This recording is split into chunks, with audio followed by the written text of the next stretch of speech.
Now to what appears to be devastating news in the case of a missing Philadelphia woman last seen 2 weeks ago while working at a nursing home.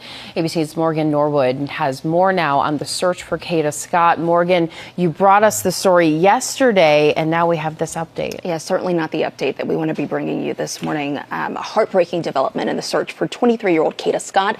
After more than 2 weeks of searching, police say a very specific anonymous tip led detectives back to this abandoned elementary school where they uncovered a shallow grave in the woods with remains that they believe to be those of Kada Scott. In the heart of Philadelphia, under the glow of streetlights and the constant hum of the city that never truly sleeps, a young woman disappeared without a trace.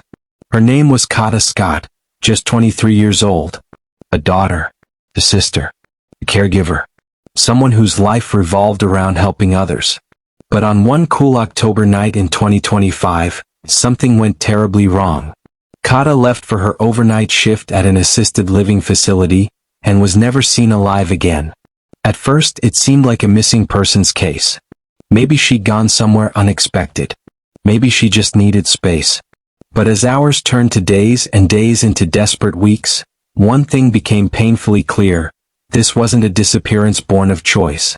Then, a single text message surfaced. A message so strange, so haunting, it shifted the entire course of the investigation. Kidnap me again. Those 3 words, sent just before Kada vanished, would ignite a chain reaction that peeled back layers of secrets, suspicion, and something far darker than anyone imagined. In the days that followed, Philadelphia police uncovered a web of clues. Surveillance footage, burned vehicles, and digital breadcrumbs pointing toward a man with a violent past. Each new piece of evidence raised more questions than answers. What really happened to Kada Scott that night? Who was she texting? And why did that final message sound almost planned? Before we dive into the details, don't forget to subscribe to City Crime Tales, where we uncover the truth behind real cases, one chilling story at a time. Tonight, we break down the case, piece by piece, and reveal the new details that have investigators racing against time. Before her name was printed on missing posters and flashing across news alerts, Kada Scott was simply living life. A life filled with purpose, promise, and quiet determination. Born and raised in Philadelphia, Kada was known for her bright smile and easy laughter. She was that friend who remembered birthdays, who showed up when you needed her most, who always believed she could make the world just a little bit better. After graduating from Penn State University, she started working at an assisted living facility. Long shifts, late nights, caring for the elderly and those who couldn't care for themselves. It wasn't glamorous work, but she loved it. Family and coworkers say she had a natural gift, compassion. Her mother, Denise, remembers their last conversation vividly. Kada talked about her dreams, going back to school, maybe starting a small business one day. But there was something else, a tension beneath the surface. In the weeks before she disappeared, Kada confided that she'd been getting harassing phone calls from an unknown number. The calls came late, sometimes after midnight. The voice on the other end said things that made her uneasy, things that didn't make sense. At first she brushed it off. Maybe it was a prank. Maybe just someone dialing the wrong number. But deep down she knew something wasn't right. Friends recall moments when her usual energy seemed dimmer, her smile shorter. She'd check over her shoulder when walking to her car. She told her family she felt like someone was following her. And then, the call stopped. Just days later, so did Kada. No one knew that night would mark the beginning of a search that would tear through the heart of Philadelphia, or that a simple message on her phone would soon become the key to unraveling it all. Coming up, the night everything changed. The last time anyone saw Kada Scott alive, and the first clue that something far more sinister was unfolding. October 4th, 2025. A Saturday night like any other, cool, quiet, with a faint smell of rain in the air. For Kada Scott, it was another overnight shift at the assisted living facility she'd worked at for nearly a year. Just after 10 p.m., she left her home in northwest Philadelphia. Security cameras caught her pulling out of the driveway in her silver sedan, phone in hand, a bag slung over her shoulder. She looked calm, focused. Nothing seemed out of the ordinary. But sometime between when she parked her car and entered the building, something happened. Coworkers later told police she never made it inside to clock in. Her shift came and went. Her name never appeared in the system. By morning, her car was still in the lot, unlocked. Her purse still inside. Her phone? Gone. At first, no one wanted to think the worst. Maybe she'd stepped out. Maybe a friend picked her up. But as the hours dragged on, calls to her phone went straight to voicemail. Her social media, normally active, full of selfies, messages, and posts, went completely silent. Her family's group chat began filling with messages. Has anyone heard from Kada? She's not answering. Something's wrong. By the next afternoon, panic set in. Her mother filed a missing persons report. Police were notified. Flyers went up across neighborhoods, coffee shops, bus stops, and storefronts. Her face, smiling, full of light, became the image no one could ignore. News outlets began to pick up the story. Reporters gathered outside the assisted living facility. Detectives canvassed the area, collecting surveillance footage, questioning coworkers, and searching nearby alleys and wooded paths. Still, there was no trace of Kada. Days passed, and every lead, every sighting, every supposed clue, ended in disappointment. Her car offered no fingerprints beyond her own. No sign of struggle.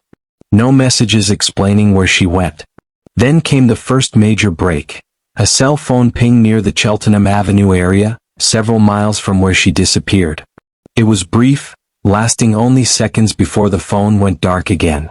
Investigators would later say it was the last electronic trace of Kada Scott alive. And as that final signal faded, so did hope. But behind the scenes, detectives were starting to notice something.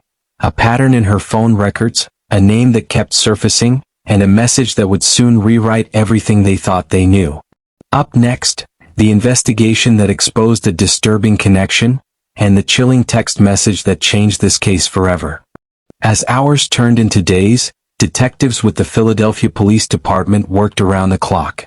Every lead, every tip, every sighting, they chased them all. Dozens of officers scoured wooded areas, empty lots, abandoned properties. Volunteers joined the search, wearing t-shirts with Kada's face printed across the front, her smile a reminder of who they were looking for. But behind the scenes, investigators were quietly building a digital trail, a story told not through witnesses but through data. Phone records, surveillance footage, and one particular contact that kept coming up. Kian King. King was 21 years old, a name already known to law enforcement. He'd been accused in prior domestic violence and kidnapping cases, though charges had been dropped. His record was full of red flags that, in hindsight, now seemed like warning signs missed. Detectives traced Kada's phone activity and noticed frequent calls and texts between her and King in the weeks before she vanished. The tone of the messages shifted, friendly at first, then tense, then unreadable. One text in particular stopped investigators cold.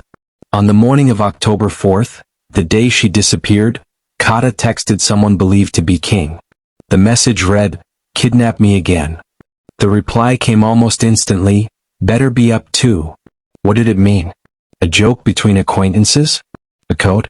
Or something far more sinister? To police, it was the first sign of possible premeditation, and a clue that the two knew each other far better than anyone realized. Detectives pulled surveillance footage from the area near Kada's workplace. There, under the flickering glow of a parking lot camera, a gold 1999 Toyota Camry appeared around 10:15 p.m., the same time Kada arrived. The car lingered for several minutes before pulling away. Its license plate traced back to Kian King. When officers found the vehicle days later, it had been set on fire, reduced to a blackened shell. Inside, investigators discovered remnants of clothing fibers and traces of blood later confirmed to be Kada Scott's. The evidence began to close in. Search warrants followed. King's phone, his home, his known hangouts. Each search revealed something more. Fragments of Kada's belongings, inconsistencies in his story, and surveillance showing him near the abandoned Ada H. Lewis Middle School, the same area where her remains would later be found. Detectives believe King wasn't alone. In surveillance clips, another figure appears beside him, helping move what appears to be a large, heavy object wrapped in fabric. Authorities haven't yet identified that second person. By mid-October, police had enough. Kian King was arrested, charged with kidnapping, murder, robbery, arson, and abuse of a corpse. But as King sat in custody, detectives kept digging, because something about the timeline didn't add up. How did Kada's phone move miles away from the scene? Who helped conceal the body? And why did that text, "Kidnap me again," sound less like a joke and more like a warning she never got the chance to explain? Coming up, the discovery that confirmed everyone's worst fears, and the heartbreaking moment Kada's family learned the truth. 2 weeks after Kada Scott disappeared, Philadelphia was growing restless. Every day without answers deepened the fear that this story wouldn't end with a safe return. Then, on October 19, 2025, that fear became reality. An anonymous tip led detectives to an abandoned stretch of land behind the Ada H. Lewis Middle School, a crumbling property long forgotten. Windows shattered, overgrown weeds pushing through cracked pavement. Search teams combed through the area, guided by dogs and flashlights. Hours passed with nothing. And then, near the edge of a wooded patch, they found it, a shallow grave half covered by debris and brush. Inside were human remains. The scene fell still. Even the officers who had spent years on the job said it was one of those moments that makes the world stop spinning. Evidence technicians began their careful work, collecting soil, fibers, shell casings. It took days before the medical examiner could confirm what the family had feared most. The remains were those of Kada Scott. The official report listed the cause of death as a gunshot wound to the head, ruled a homicide. Detectives believe Kada was killed the same night she disappeared.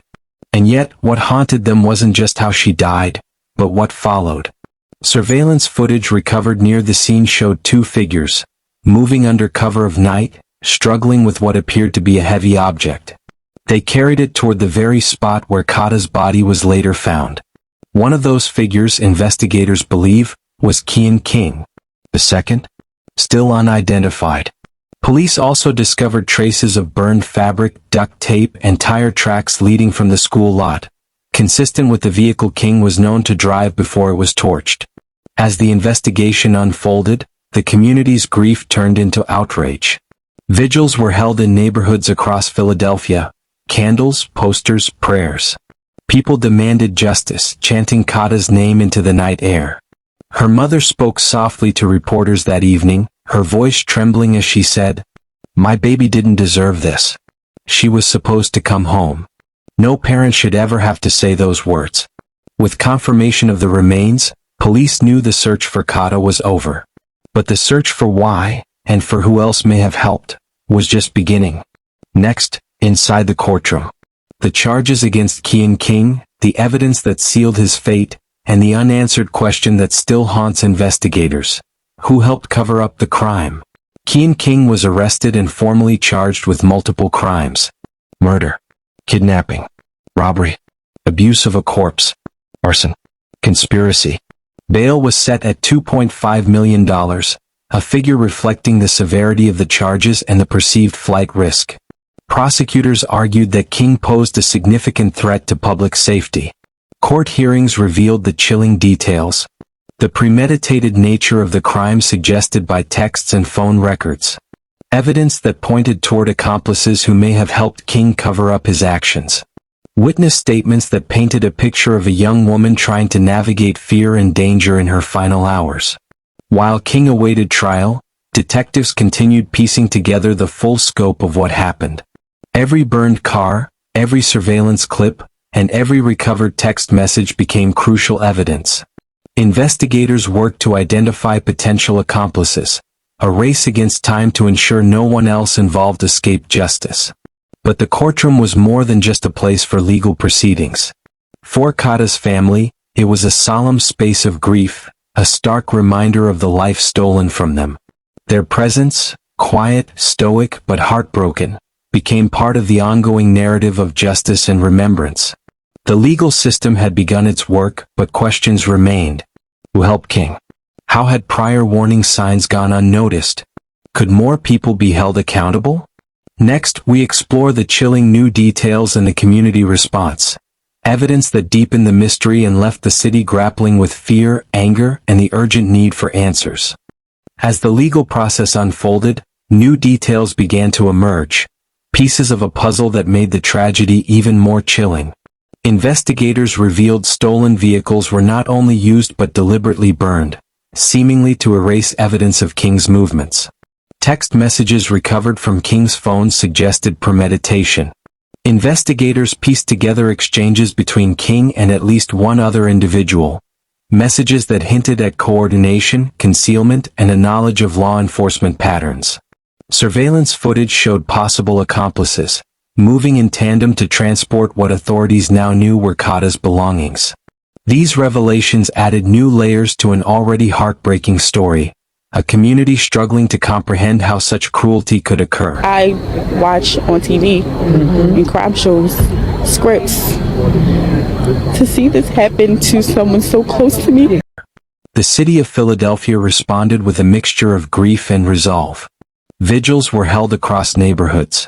Candles flickered in the darkness, reflecting faces marked by sorrow, determination, and remembrance. Signs reading "Justice for Kada" adorned windows, porches, and lampposts. Social media became a tool for both mourning and investigation. Users shared tips, photos, and messages of support. Fundraisers were organized for the family, but behind every post was a community questioning how prior warning signs had been missed. Police continued to ask for... She said she was going to do it. She was going to do it. She followed through all the way. That is just something that I'm really, really proud of her for. On Tuesday, public assistance, urging anyone with information about potential accomplices to come forward. Each tip became a thread in the broader investigation, as authorities worked tirelessly to connect dots that could lead to justice. The abandoned school where Kada's remains were found came under renewed scrutiny. Authorities reviewed safety protocols, ensuring that such a location could not again become a site of tragedy. At the same time, the community grappled with questions about accountability, safety, and the lingering sense of fear. Yet, amid grief, there was a glimmer of resilience.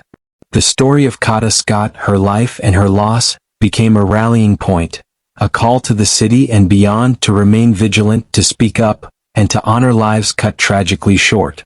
And finally, we reflect on Kada Scott's life, the enduring impact of this tragedy, and the ongoing search for justice, a reminder of the fragility of life and the courage of those left behind.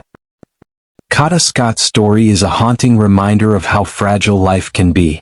A young woman full of ambition and compassion, whose future was tragically cut short. Her family, friends, and the entire Philadelphia community continue to grapple with the loss, yet they refuse to let her memory fade. Each new piece of evidence, every clue uncovered, brings them closer to justice and a sense of closure. The ongoing investigation reminds us all that vigilance, awareness, and community support are vital. Kada's life may have ended too soon, but her story continues to resonate, inspiring change, demanding accountability, and calling on us to protect one another. If you have any information about this case, contact Philadelphia authorities immediately. Every tip could be crucial. Before we continue following this case, make sure to subscribe to City Crime Tales and turn on bell notifications so that you don't miss any other case like this. Tonight, we remember Kada Scott, her life, her courage, and the unanswered questions that linger. A story of tragedy, resilience, and the relentless pursuit of justice. Her story will not be forgotten, and neither will the fight for justice.